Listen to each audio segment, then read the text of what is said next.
Image copyright EPA image caption. The Syrian Arab Red Crescent said the couple were delivered to the Pakistani embassy. An elderly Pakistani couple have been evacuated from the besieged rebel-held eastern Ghouta area in Syria during one of the daily humanitarian pauses. The Syrian Arab Red Crescent helped the man and his wife leave on Wednesday.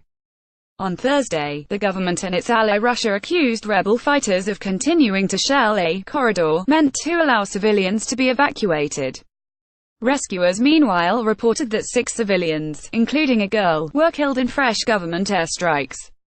Medics say more than 580 people have been killed in the eastern Ghouta since the government and its allies intensified their bombardment on the 18th of February. The 393,000 civilians trapped in the enclave, the last major rebel stronghold near the capital Damascus, also face severe shortages of food and medical supplies. The Syrian Arab Red Crescent said on Twitter on Thursday that the Pakistani couple had been evacuated and delivered to the Pakistani embassy in Syria in cooperation with all concerned parties. Image caption. Russia says rebels are shelling the route to the government-controlled Al-Wafadin checkpoint. The AFP news agency named them as Mohammed Fadl Akram, 73, and Saran Bibi, and quoted Mr. Akram as saying that they had to leave their 2 sons, 3 daughters and 12 grandchildren behind in the town of Douma. "I hope God protects them," he added.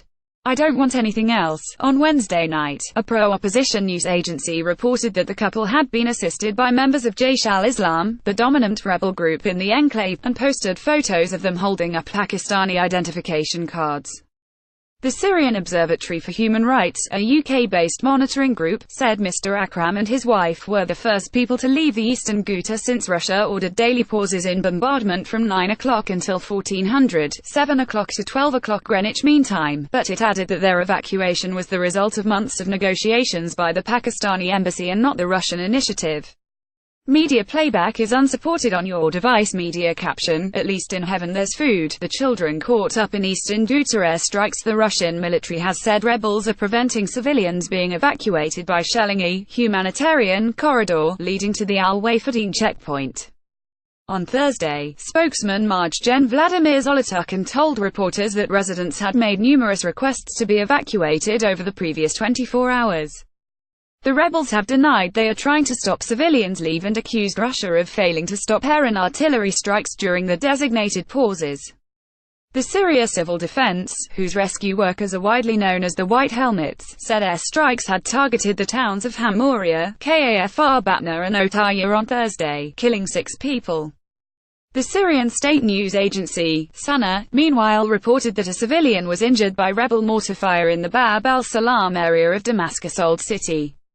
The UN wants Russia and other powers involved in the Syrian conflict to implement a Security Council resolution adopted on Saturday that demands a nationwide cessation of hostilities, without delay, for at least 30 days to enable humanitarian aid deliveries and medical evacuations. "We will continue asking until we are red in the face, blue in the face for both sides, to stop shelling each other's areas and for convoys to be allowed to get to eastern Ghouta in particular," UN Special Envoy Staffan de Mistura told a news conference in Geneva on Thursday.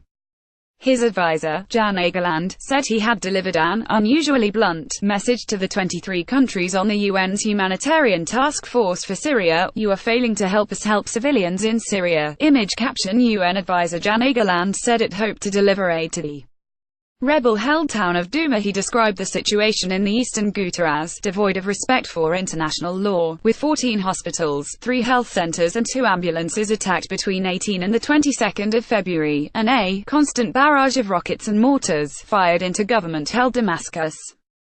But Mr. Egeland also expressed hope that the UN would soon get a permit to deliver aid to Douma, which he said had not happened for a very long time.